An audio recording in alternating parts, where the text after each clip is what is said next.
여러분 반갑습니다.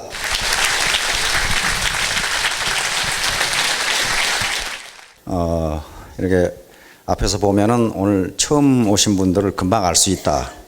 그런데 저도 금방 알 수 있네요.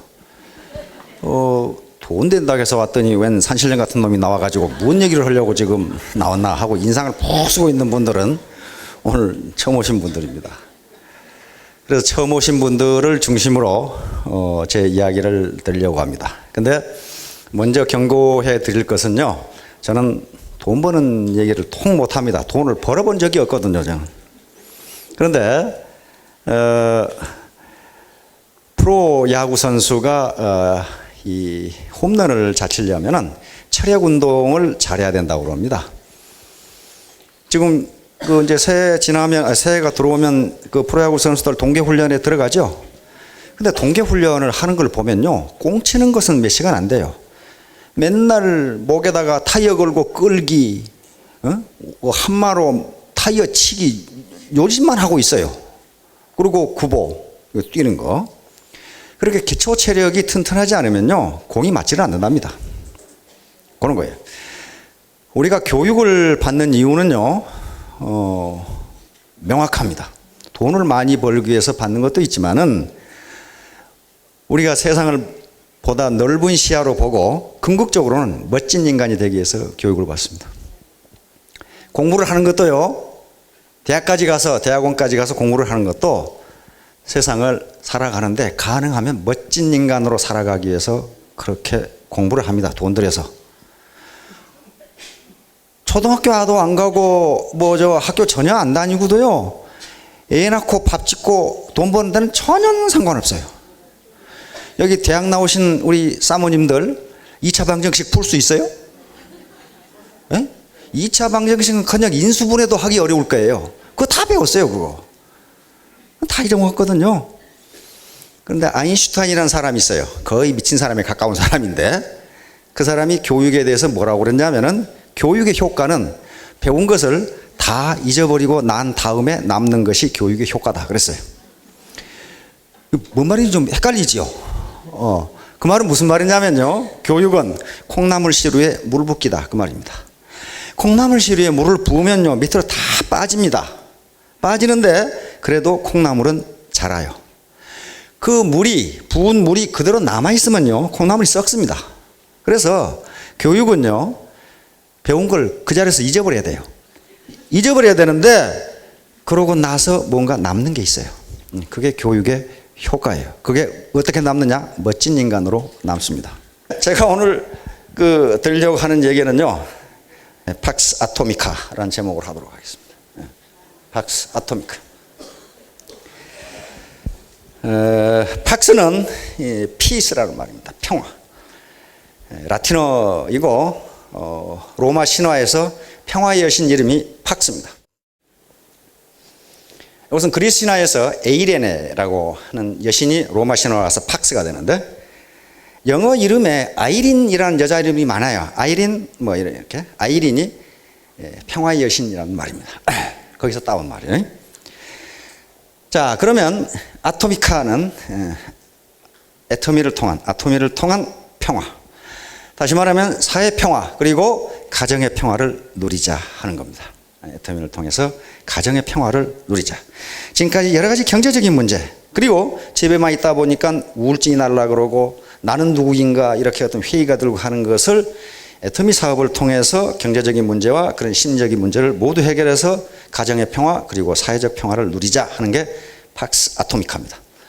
그러면 인류 역사는 어떻게 진행되어 나오는가 하는 것을 설명드리기 전에 토끼 얘기를 하도록 하겠습니다. 자, 교토 삼골. 요 얘기는요, 사기 열전의 맹상군 열전, 그리고 이 전국체계에 나오는 이야기입니다. 이게 전국시대니까, 전국시대는 서로 옆에 있는 나라를 먼저 뺏어먹는 놈이 임자인 시대가 전국시대예요. 전쟁으로 나를 세던 시대입니다.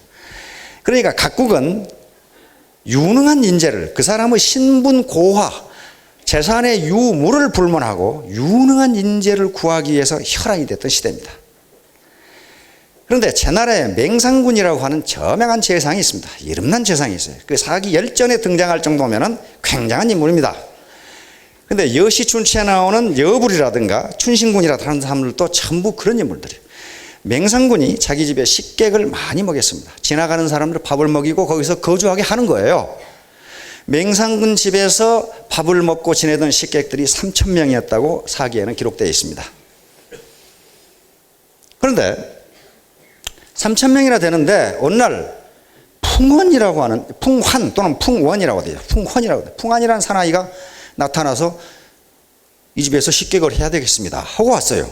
그럼 맹상군이 면담을 했어요. 자네는 잘하는 게 뭔데?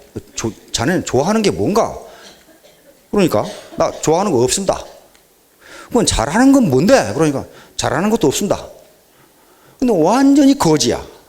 거지도 상거지가 하나 나타나서 그런단 말이에요. 그래서 기숙사가 A, B, C 3등급이 있는데 C급 기숙사에 묵게 했어요. 근데 C급 기숙사는 거기서 고기 반찬이 없이 나물만 주는 기숙사입니다. 그래서 거기 넣어놨더니 거지를 거기 밥 먹고 살게 해놨더니 불평을 하는 거예요. 왜 고기 안 주냐 이게. 왜 고기 안 주냐 이게. 불평을 해서 맹상군이 B급 기숙사로 옮겨줬어요. 그럼 매일 고기 반찬에 밥을 먹을 수 있는 기숙사가 B급 기숙사예요. 그런데 이제 그놈 불평 없느냐? 그랬더니 불평이 심하다. 제일 심하다 이게. 왜 그러냐 그랬더니 왜 출입할 때 수레를 안 주냐 이게. 지금 같으면 자가용을 왜 안 주냐 그 말이에요.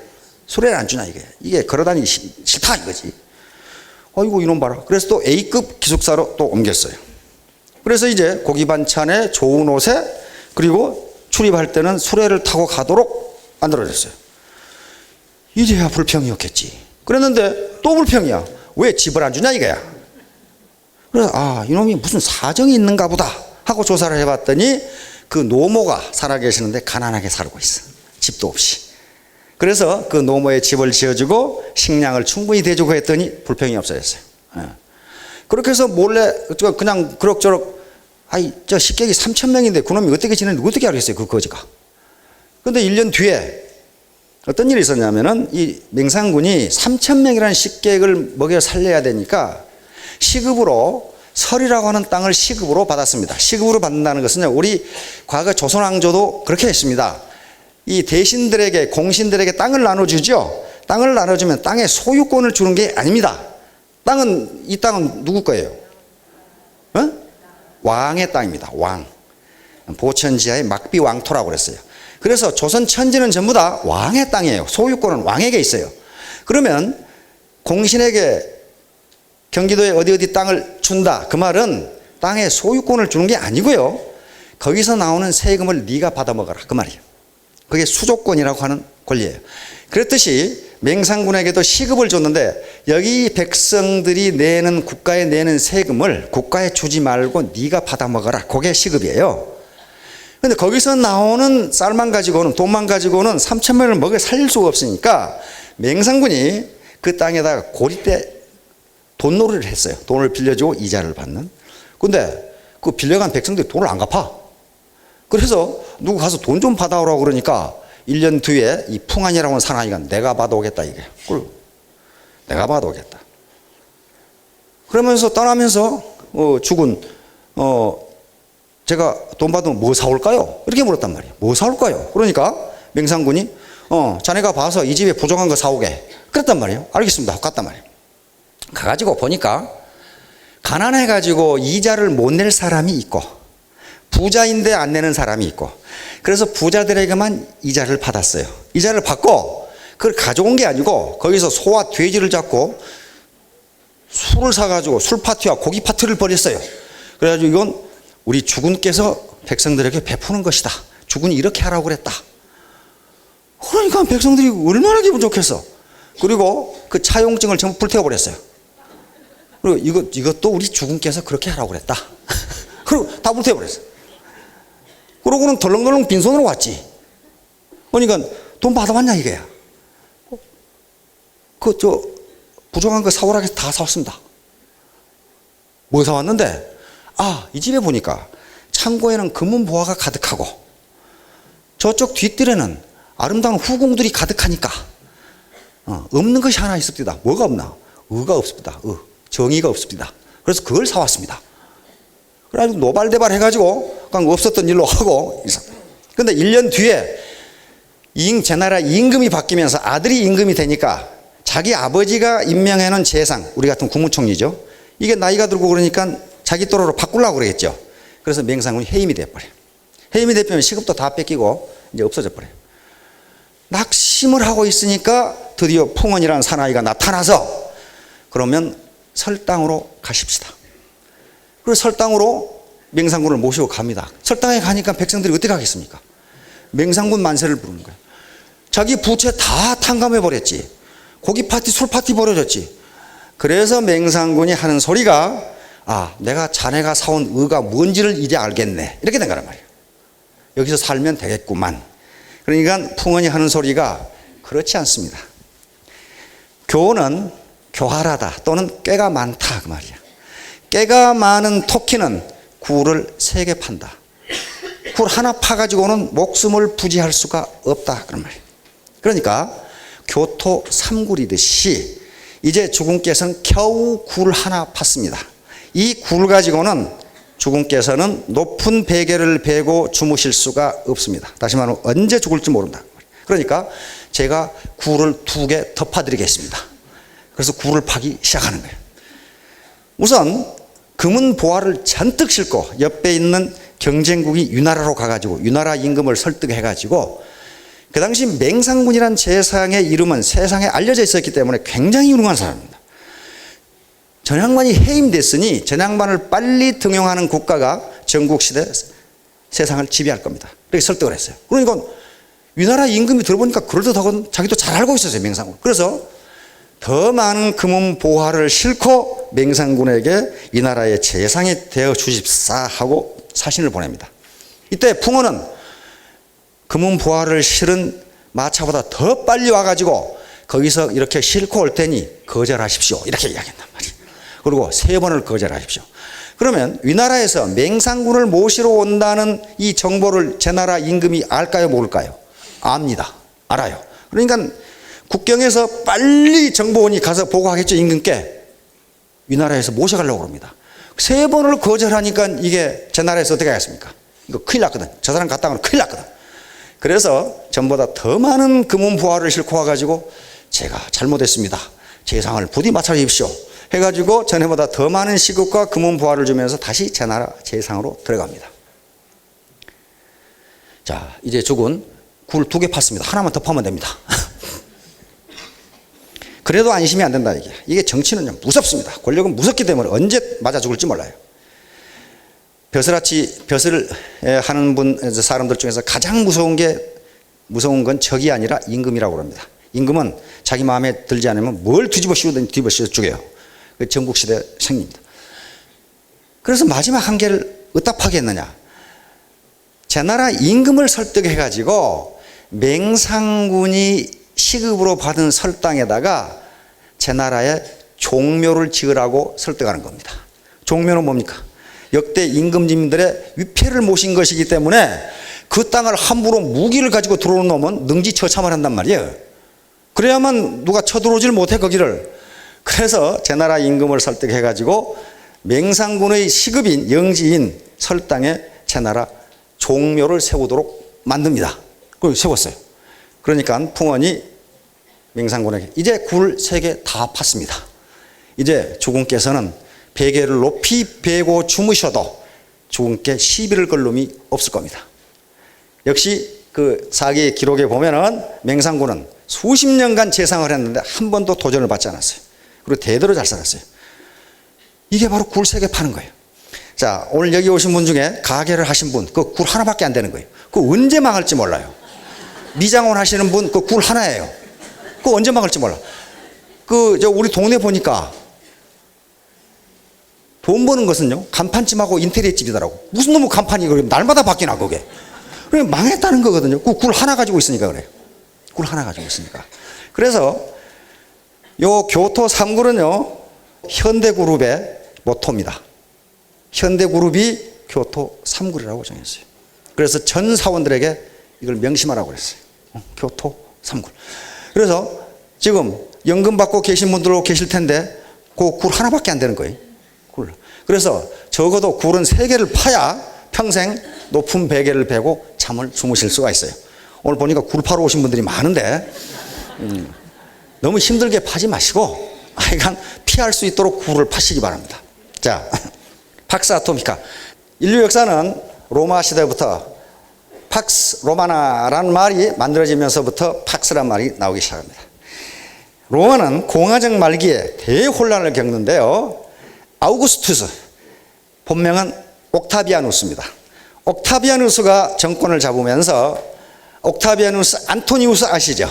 영화도 나고 안토니우스와 함께 삼두 정치를 하면서 옥타비아누스는요 무슨 싸움을 잘하는 장군도 아니고 아주 허약한 인물이었습니다. 그런데 카이사르 알죠? 시저가 암살을 당했어요. 브루투스라든가 카시누스에게 암살을 당하는데 카이사르의 아들이었기 때문에 아들이 없었어요. 아들이 없는데 이게 자기 조카예요. 옥타비아누스를 암살당하고 없는데 시저의 유서를 보니까 이 옥타비아누스를 자기 양자로 삼는다는 기록이 있었어요. 그래서 자기 삼촌인 시저의 양자로 입적을 합니다. 입적을 해서 그때부터 능력을 발휘하기 시작하는데 안토니우스, 레비투스와 함께 로마를 3개로 나누어서 한쪽을 통치하게 됩니다. 그런데 그때 괴물 같은 여인이 나타났는데 누굽니까? 클레오파트라. 이게 여자가 너무 이쁘면 괴물이에요, 그거. 그 당시 세계를 지배하고 가장 탁월한 영웅인 카이사르, 시저와 안토니우스를 잡아먹은 여자가 클레오파트라예요. 에집트 여왕 클레오파트라. 아이가 무지무지 이뻤던 모양이에요. 그런데 그래서 두 영웅이 어떻게 됩니까?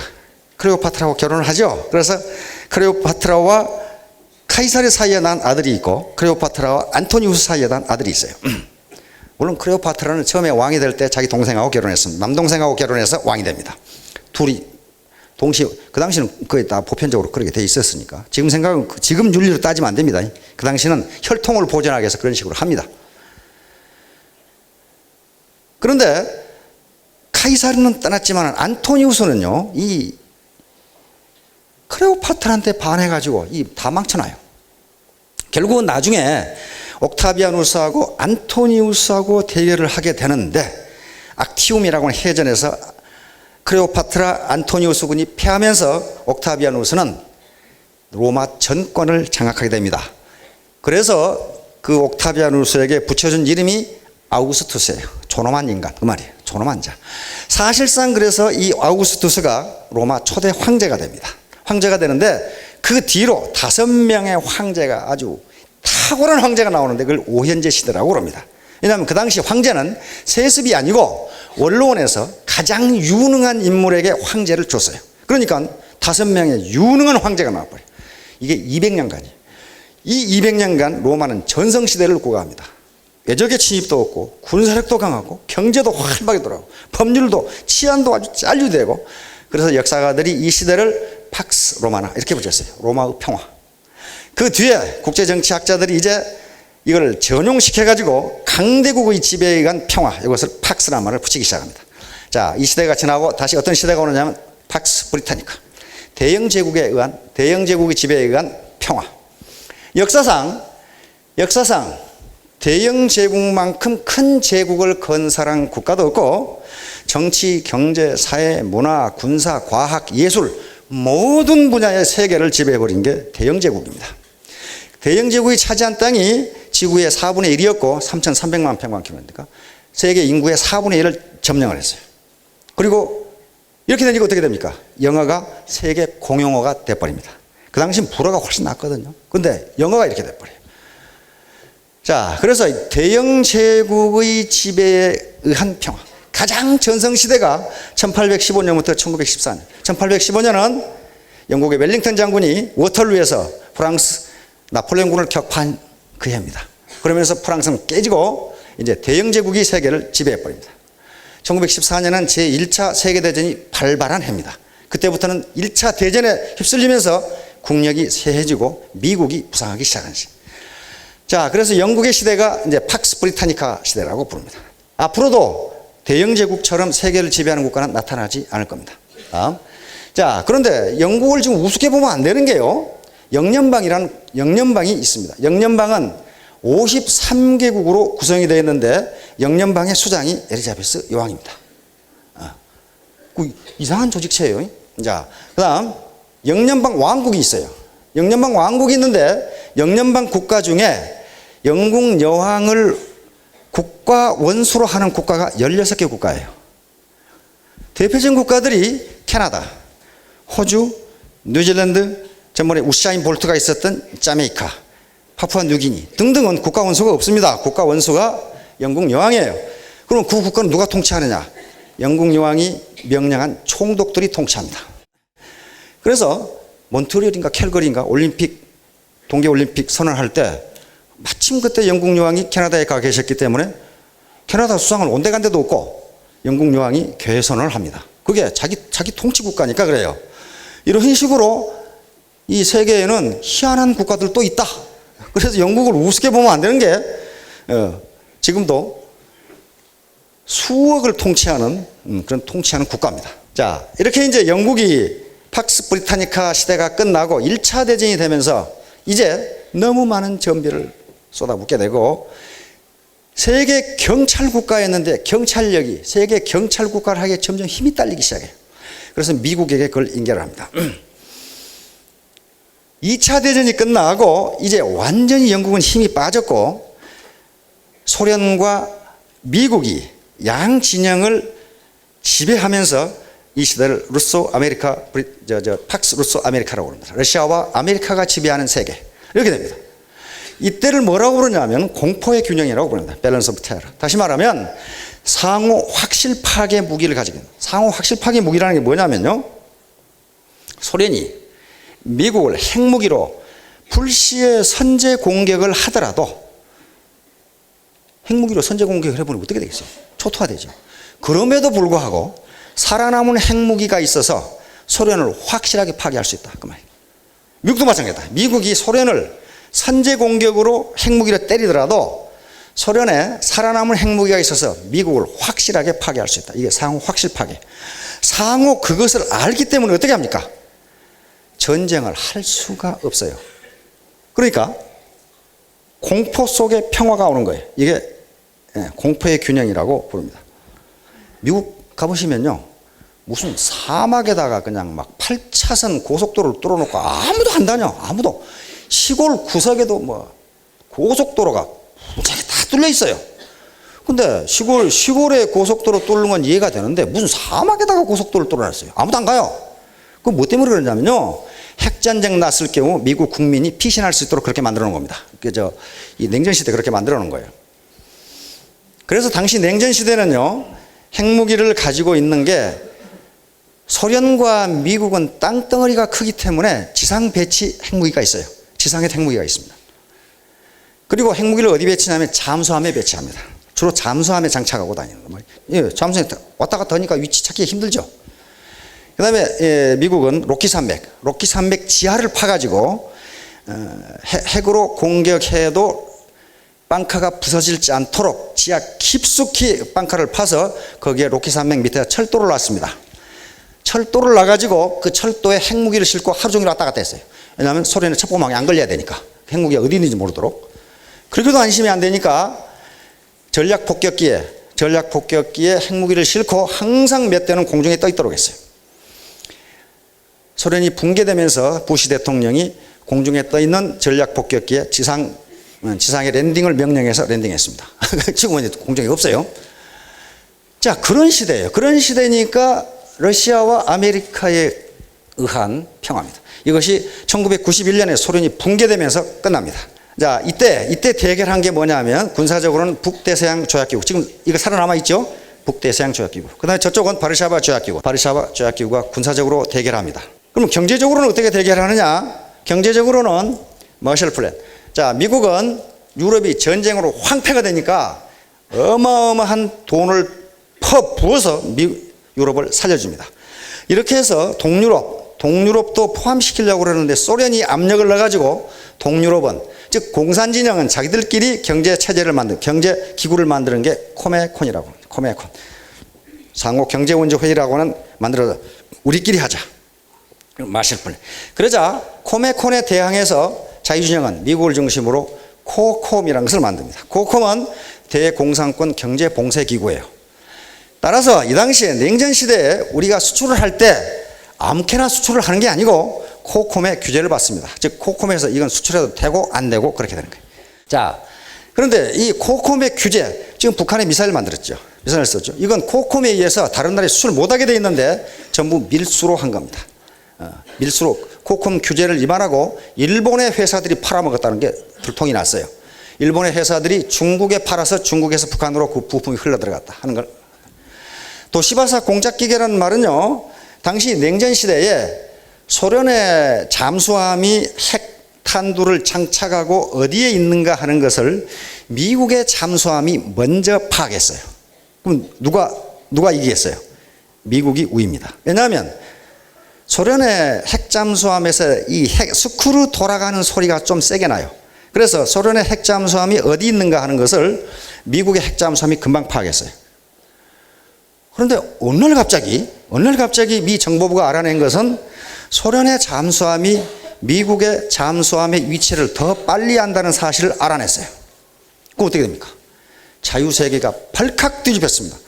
관심 없어서 그 당시 그 뉴스를 안 보셨겠지만 우리 뉴스에 계속 나왔습니다. 그래서 미국에서 근데 왜 그렇게 됐는가를 알아봤더니 코콤 규제를 위반하고 일본의 도시바사라고 있죠. 일본 도시바사가 핵잠수함의 스크루를 소리가 나지 않도록 깎는 기술을 가지고 있었는데 그 공작기기를 소련에 팔아먹었어. 그래서 소리가 안 난 거예요. 그래서 미국에서 도시바사 제품 불매운동이 일어난 겁니다. 그러니까 기업의 이윤 동기는요, 핵무기를 때려 맞건 말건 나는 상관없다. 난 돈만 벌면 그만이다. 그렇게 되는 거예요. 이렇게 해서 결국은 코메콘이 1991년 소련이 붕괴되면서 코메콘이 붕괴가 됩니다. 그러면 북한이 언제부터 굶기 시작했어요? 1995년부터 고난의 행군이 시작됩니다. 먹을 게 없었어요. 왜냐하면 코메콘의 붕괴입니다. 코메콘에 의해서 소련과 중국이 그 당시 중공이라 그랬죠. 북한에 무상으로 원조를 무지무지 했어요. 기계라든가 그 다음에 에너지, 특히 석유, 그 다음에 식량. 그런데 코메콘이 붕괴되면서 북한에 대한 원조가 하루아침에 증가돼요. 그래서 그대로 무너져 버린 거예요. 자, 그렇게 해서 이제 팍스 아메리카나 시대가 계속됩니다. 이제 미국의 지배예요. 미국은 우리가 미국 그러지만 통상 영어로는 아메리칸 엠파이어 그럽니다. 미 제국 이렇게 부릅니다. 엠파이어도 그 당시 대영 제국 다음 가는 파워를 가지고 있는 국가가 미국입니다.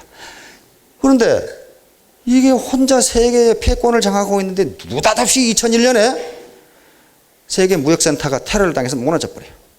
그러면서 부시 정부는 이제 테러와의 전쟁을 시작해서 2001년에 아프가니스탄 그리고 이라크를 침공해서 전투를 벌이기 시작합니다. 이렇게 되니까 계속적으로 전비는 나가지 수출은 안 되지 예산은 많이 나가지 그러니까 소위 쌍둥이 적자에 시달리게 됩니다. 무역 적자와 재정 적자입니다. 이걸 감당할 길이 없어요. 자, 이러면서 이제 미국의 시대가 가고 뭐가 올 것이다?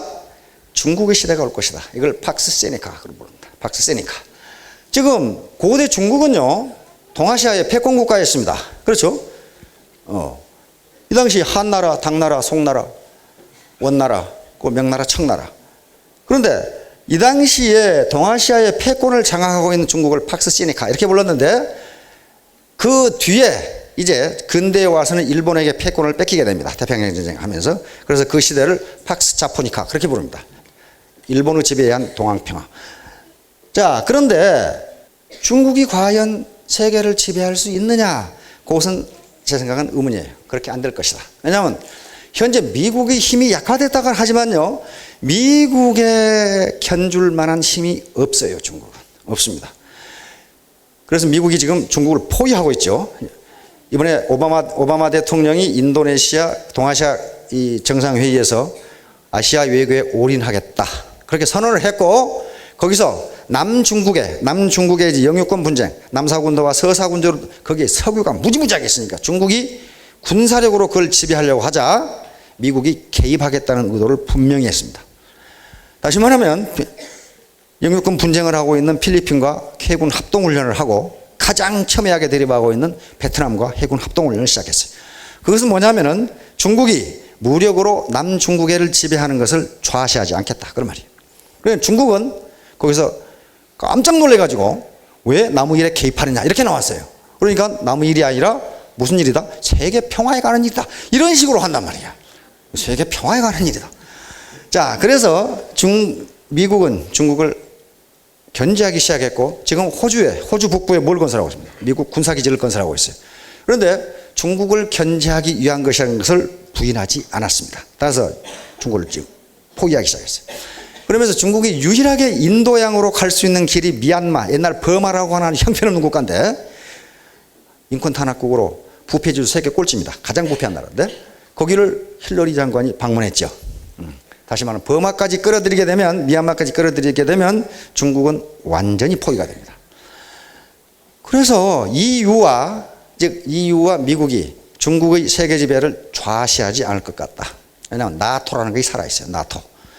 카다피가 말을 안 들으니까 어떻게 합니까? 뒤지게 두드려 패가지고 다 뺏어버리죠. 함부로 EU와 미국을 건들면 안 됩니다. 싱가포르의 이광주 수상이 지금 차기 지도자로 중국의 이 각광을 받고 있는 시진핑이 싱가포르를 방문했죠. 이광주 수상이 싱가포르 시진핑 수상에게 말했습니다. 앞으로 30년간 미국에 노라고 말하지 말라 그랬어요. 노라고 말했다가는 뒤지게 얻어맞는다 그 말이에요. 지금 그만큼 미국은 셉니다. 지금. 자, 지금 세계 경제력이 어느 정도 되는가 봅시다. 1등은 어디예요? 역시 미국입니다. 14조 5,266억 달러. 요건 미국 달러화 명목 GDP니까 시장 환율, 국제 외환 시장에서의 시장 환율로 계산한 겁니다. 2등이 일본, 중국, 3등 일본, 독일 이렇게 됩니다. 그렇죠? 대한민국은 어디 있습니까? 15등 1조 145. 어마어마한 국가입니다. 우리 앞에 있는 놈들요, 저거 우리가 곧 따라잡을 텐데, 요것은 외환 시장에서 거래되는 환율에 의해서 결정한 거고, GDP는 이것보다도 더 정확한 게 뭐냐 하면은 그 화폐의 구매력을 가지고 평가하는 게 좋습니다. 왜냐하면 일본은 물가가 무지무지 비싸요.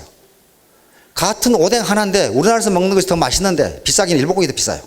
그런데 그 나라 GDP는 그 나라의 시장 가격으로 추계하기 때문에 물가가 비싼 나라는 부당하게 GDP가 높게 나와요. 이걸 시정하기 위해서 그 화폐 구매력을 가지고 다시 계산합니다. 예, 이것이 구매력 평가 환율에 대한 GDP입니다. 자, 보세요, 이제. 미국이 역시 1등이죠. 14도. 2등이 어디예요? 중국이에요. 10조까지 따라갔어요. 금년에 10% 성장하면 중국의 GDP는 11조가 될 겁니다. 예. 일본 형편없어요. 3등을 하는데 중국의 절반도 안 되죠. 이렇게 되면 대한민국은 12등으로 올라옵니다. 1조 4,661억 원. 무지무지한 겁니다. 우리 국민들이 얼마나 밤낮없이 뛰는가 하는 것을 알 수가 있어요. 아마 서양 사람들 우리나라 경부고속도로를 보면 놀래 자빠질 거예요. 저놈들은 잠은 언제 자나 그럴 거예요. 밤새도록 차가 다녀요. 어떻게 말이에요. 응? 이게 캐나다, 인도네시아까지가 1조를 넘어가는 국가고 그 다음부터는 1조가 되지 못합니다. 그렇죠? 그런데 우리가 1조 4,661억이니까 멕시코를 금방 따라갈 수 있을 것 같아요. 이태리가 지금 빌빌거리고 있으니까 조금만 잘. 그러나 우리가 또 빌빌거리면 안 되죠. 죽으라고 따라가면 따라가. 이제 2조는 프랑스까지입니다. 2조 달러를 부과하는 국가가. 자, 그러면 이제 우리가 팍스 코리아나로 가야 되겠죠. 근데 우리나라 국토 영토 넓이가 너무 좁아서 이게 세계를 지배하기는 조금 그래요. 머시기 하죠. 거시기 하죠. 그런데 통일 한국은 그렇지가 않습니다. 대영 제국의 영국 본토가 24만 평방킬로미터예요. 그런데 남북 통일되면 22만입니다. 그러면 굉장한 강대국이 돼요. 인구도 영국이 지금 한 6천만인데 남북 하면 7천만이 넘어요. 그렇다면 강대국이 될 수가 있습니다. 강대국이. 그런데 그것 가지고 세계를 다 지배하지 못합니다. 앞으로 팍스 시니카는 저는 기대할 수 없다고 봐요. 중국이 워낙 부패하고 민도가 낮아요. 세계 국제 투명성 기구에서 그 나라 부패 지수를 매년 발표합니다. 중국은 10점 만점에 3.6점밖에 안 돼요. 그러니까 100점 만점에 36점이라 그 말이에요. 그렇게 부패했어요. 그런데 그놈의 부패 지수가 개선될 여지가 전혀 없어요. 우리 대한민국은 나으냐? 별로 나지도 못해요. 국제투명성기구가 지금 계속 발표하는데 대한민국의 부패도가 점점 심해지는 걸로 조사 발표돼요. 그게 지금 가장 절망적인 거예요. 지금 현 정부 들어와서 계속 부패가 심해져요. 부패가 보통 심해집니다. 그게 가장 큰 문제인데 그건 국제투명성기구가 그렇게 발표했다 그 말이에요. 자, 그래서 이제 앞으로는 대영 제국이나 또는 미국처럼 정치, 경제, 군사, 문화, 과학, 학문, 음악 모든 면에서 세계를 지배하기는 힘들다. 그러면 어떤 특정 분야에서 세계를 주도할 수 있다. 그래서 팍스 코리아나가 가능하다 그 말이에요. 자, 우리 한류가 그걸 보여줬어요. 그렇죠? 그 다음에 현재 K-팝도 그걸 보여주고 있고 최근에 음식과 디자인, 패션도 한류가 지금 흘러넘치고 있다 그 말이에요. 그러니까 그 뭐예요? 큰 공장이나 많은 자원을 들이지 않고 우리 몸뚱아리를 가지고 하는 것으로 세계를 지배할 수 있다. 그럼 세계를 지배할 수 있다. 우리 원더걸스나 소녀시대처럼 그렇게 일본이나 미국 사람들 그렇게 춤 못 춥니다. 그 5년간 연습해야 되는데 개인주의 사회에서 어떤 미친놈이 그 5년간 연습을 합니까 그걸? 그거 못해요. 알아도 못해 알아도. 우리는 유교주의적 집단적 정신이 있어요. 그게 가능한 거예요. 자, 그래서 팍스 코리아나로 가야 되겠다. 그래서 이것도 가능하다 그 말이에요. 팍스 아토미카. 우리 유통업이라고 하는 게 우리 지금 월마트, 까르푸 들어와서 어떻게 했습니까? 우리 업체하고 경쟁해서 져서 나갔어요. 그렇죠? 월마트 같이 큰 회사도 우리가 이길 수 있다. 이길 수 있다. 스타벅스 들어오는 바람에 우리 다방 마담들이 갈 곳이 없어져 버렸죠? 다 망해가지고. 다 망해갈 곳이 없어요. 그러다가 어떻게 됐습니까? 우리 토종 카페 벤에 밀리고 있죠. 밀리고 있어요. 다시 말하면 그래 우리도 한번 해볼까 했을 때 이길 수 있다. 다시 말하면 우리가 작게 출발하지만은 세계적인 유통업체들과 싸워서 이길 수 있다. 코스트코 들어가 있지만은 이마트에 밀린단 말이에요. 그렇죠? 확장을 못해요. 우리 이마트 계속 해외로 진출하죠. 그런 식으로 이런 유통 분야에서 우리는 팍스 코리아나를 실현할 수 있다. 바로 애터미를 통해서 지금 자본주의 선육들이 골머리를 앓고 있는 고용 문제와 소득 분배 문제를 해결한다면 그리고 자본주의 4.0 다시 말하면 인간의 얼굴을 가진 자본주의를 만들어낼 수 있다면 팍스 아토미카도 가능하다. 다시 말하면 영국의 폭동, 미국의 월가 점령 시 그게 뭐 때문에 그래요? 일자리 달라. 부자놈들이 다 가져가냐. 요거거든요. 요거예요. 근데 그 나라들이 허지부지한 나라들이 아니고 자본주의 최선진국들이에요.